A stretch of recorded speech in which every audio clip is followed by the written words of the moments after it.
मैत्री भावनेचे फळ। 10 पारमितांपैकी मैत्री पारमिता अतिशय महत्त्वपूर्ण पारमिता आहे। मेत्ता या पाली शब्दाला समानार्थी मराठी शब्द मैत्री आहे। मेत्ता म्हणजे अगाध सदिच्छा भावना। मेत्ता भावना कुल, गोत्र, जात, धर्म, वंश, वर्ण, श्रीमंती, सौंदर्य, सत्ता, शत्रुत्व असा भेदभाव कराव्यास शिकवत नाही। मेत्ता भावना केवळ मनुष्य प्राण्याकरिता सीमित नसते। मेत्ता भावना सर्व लहान मोठ्या, दृश्य, अदृश्य, पाळीव, हिंस्त्र, पृथ्वीवरील, भूमिगत, अंतरिक्षातील, जीवसृष्टीमधील प्राण्यांविषयी असू शकते। आपल्या विरोधात कटकारस्थाने रचणारा देवदत्त याच्या बाबतीत समसमान मैत्री भावना बुद्धाने जोपासली। ते सुडबुद्धीने वागणारे, विघ्नसंतोषी नव्हते। बुद्ध हे समस्त मानव जातीचे नैतिक शास्ता आहेत। बुद्धांच्या अंतःकरणात सर्व मनुष्य तथा प्राण्यांबाबत समान मैत्री भाव होता। इतर कोणत्याही सद्गुणांपेक्षा मैत्री ही शांतता, समजूतदारपणा आणि परिपक्वता लोकांमध्ये वाढविण्यास प्रेरणादायी ठरते। ज्या युगात वैर, द्वेष, अशांतता, हिंसाचार यांचे थैमान लोकांमध्ये माजले आहे त्या युगात मैत्री खरोखरी दुर्मिळ आहे। अज्ञानामुळे आपण विरोधी किंवा स्पर्धात्मक धोरण स्वीकारतो। वैयक्तिक आणि आंतरराष्ट्रीय पातळीवर सुद्धा हे खरे आहे की आपण प्रकटपणे परोपकाराच्या बाता मारतो परंतु प्रत्यक्षात वागताना मात्र प्राण्यांसारखेच वागतो। परिस्थितीनुसार गुरगुरतो, चावतो, भीतीमुळे लपतो किंवा चापलुसी करतो। मानवद्वेष्टा म्हणून घेण्याचा धोका पत्करून असे म्हणावेसे वाटते की उच्चभ्रू वर्गात आणि सर्वसाधारण लोकात अशीच माणसे जास्त असतात। करणीमे सुत्तात खालील गाथा आली आहे। तिठ्यच्र निसिन्नवा सयानो वा यावतस विगतमिद्धो एतं सती अधिठ्ठेय ब्रह्ममेत्तं विहार इधमाहो। अर्थात उभे असताना, चालताना, बसले असता अथवा अंथरुणात जोपर्यंत निद्रा आली नाही तोपर्यंत ही मैत्री भावनेची स्मृती कायम ठेवावी। हिलाच इहलोकी सर्वश्रेष्ठ मैत्री जीवन असे म्हणतात। भगवंत म्हणतात, हे भिक्षूंनो, चित्ताला विमुक्त करणाऱ्या मैत्री भावनेनुसार आचरण करीत असता तिचे चिंतन करीत राहिल्याने, तिचा सत अभ्यास करीत राहिल्याने, आपल्या मनात तिचा विस्तार होऊ दिल्याने, तिलाच मुख्य आधार मानल्याने, तिचे अनुष्ठान केल्याने, तिला योग्य रीतीने आत्मसात केल्याने आणि तिच्या भावनेत पूर्णतः रममाण झाल्याने 11 प्रकारचे फळ प्राप्त होऊ शकते। ते असे: 1. सुखाने झोप येते। 2. उत्साहपूर्वक जाग येते। 3.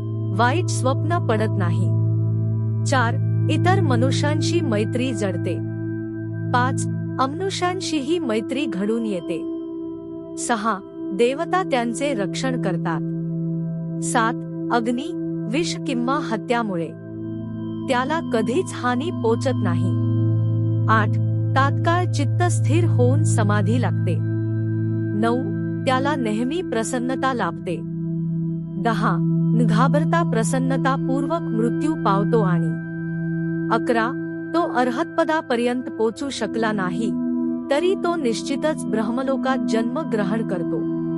कोणी एखादा लढवय्या सैनिक अभेद्य जाळीदार कवच अंगात घालून रणमैदानात उतरतो तेव्हा त्याच्यावर कितीही बाण मारले तरी ते सर्व कवचाला लागून खाली पडतात।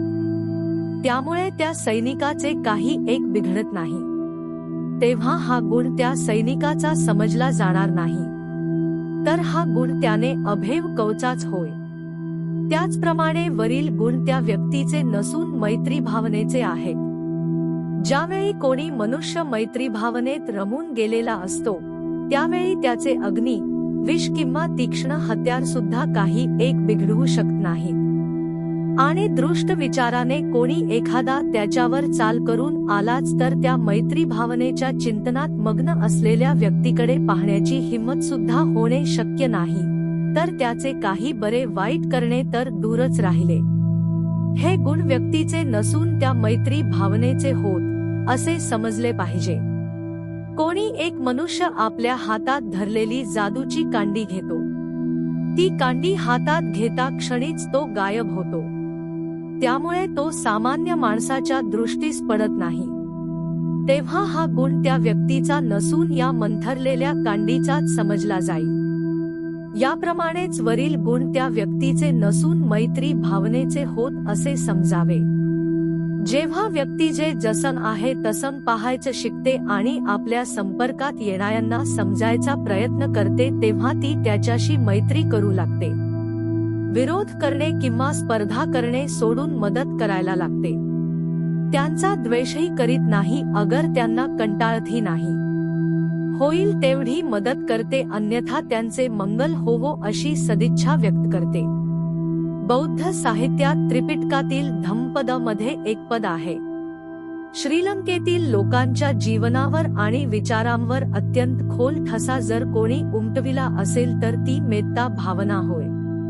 नहीं वेरेन वेरानी संमंतिध कुदाचन अवेरेन संमंती एस धम्मो सनंतनो. निर्भयता, समन्वय, मित्रत्वाचे संबंध, मैत्रीची वृद्धी ज्यामुळे मानव उच्च अवस्थांप्रत जाऊ शकतो हे वैशिष्ट्य आहे बुद्ध शिकवणीचे. विरळ पण मौल्यवान अशी ही मैत्री एक दुसऱ्याला समजून घेते आणि मदतीला तत्पर असते. मेत्ता भावनेचा प्राणच जणू उपरोक्त गाथेत आलेला आहे. या पृथ्वीतलावरी आजवरचा महान सम्राट अशोक कलिंग युद्धानंतर बौद्ध धर्माच्या अधिक समीप आला तेव्हा तो बुद्धमय झाला, मैत्रीमय झाला. एक राजा सम्राट युद्ध केल्याशिवाय राहू शकत नाही. त्यावेळी ह्या जम्बूद्वीपाचा हा सम्राट युद्धबंदीचा निर्णय घेतो. संपूर्ण प्रजेस आपल्या मुलांप्रमाणे प्रेम करतो. मुलांवरच नाही तर पशुपक्ष्यांवर ही अमर्याद मैत्रीची भावना व्यक्त करतो हे त्याच्या शिलालेखावरून आपल्याला ज्ञात होते. मेत्ता भावनेचे एक उदाहरण जयमंगल अष्टगाथेतील एक पदात आलेले आहे. नालागिरी गजवर अतिमत्तभूत दावगीचक्कम सनीव सुदारुंत मेत्तंबुसेक विधिना जित्वा मुनिंदो त तेजसा भूत ते जयमंगलानी. ज्या मुनींद्राने दावाग्नी चक्र आणि विजेप्रमाणे अत्यंत भयानक आणि मदोन्मत अशा नालागिरी हत्तीला आपल्या मैत्री अभिषेकाने जिंकले, त्या भगवान बुद्धाच्या प्रतापाने तुमचे कल्याण होवो. त्रिपिटकात मैत्री कशी असावी याबद्दल सारिपुत्त आणि मोग्गल्लान या दोन घनिष्ठ मित्रांची कथा आली आहे. या द्वयीचा भगवान बुद्ध किती सन्मान, आदर करायचे ते सच्च विभंग सुत्तावरून स्पष्ट होते. मध्यम निकाय बुद्ध म्हणतात, भिक्खूंनो, सारिपुत्त आणि मोग्गल्लान यांचेशी सौख्य बाळगा. त्यांचा कित्ता गिरवा, कारण ते समंजस आणि आपल्या धम्मबंधूंसाठी त्यांच्या धम्मजीवनात पाठीराखे आहेत. सारिपुत्त आईसारखे तर मोग्गल्लान सेवा करणाऱ्या दाईसारखे आहेत. सारिपुत्त तुम्हाला निब्बाणाकडे जाणाऱ्या प्रवाहात सोडून देण्यास समर्थ आहेत, तर मोग्गल्लान तुमच्यातील अत्युच्च आदर्शाचे दर्शन करून देण्यास सक्षम आहेत. 4 आर्यसत्यांचे दर्शन, आकलन, मीमांसा स्पष्ट करून देण्यास सारिपुत्ताचा हातखंड आहे. 4 ब्रह्मविहारांपैकी एक ब्रह्मविहार म्हणजे मेत्ता मैत्री. हीच मैत्री भावना तथागतांचा आदर्श घेऊन सम्राट अशोक यांच्या पावलावर पाऊल टाकून आपणही सर्व ह्या चराचरात विहार करीत असलेल्या सर्व प्राणीमात्रांबद्दल, मित्रांबद्दल, आपल्या अपत्यांसाठी, आपल्या जोडीदारासाठी, आकाशात जमिनीवर पाण्यामध्ये सर्व ठिकाणच्या जीवजंतूंसाठी मंगल मैत्री करूया आणि आपले जीवन एक एक पाऊल टाकून निब्बाण अवस्था गाठण्यासाठी प्रयत्न करूया.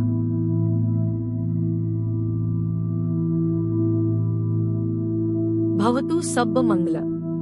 साधू साधू साधू.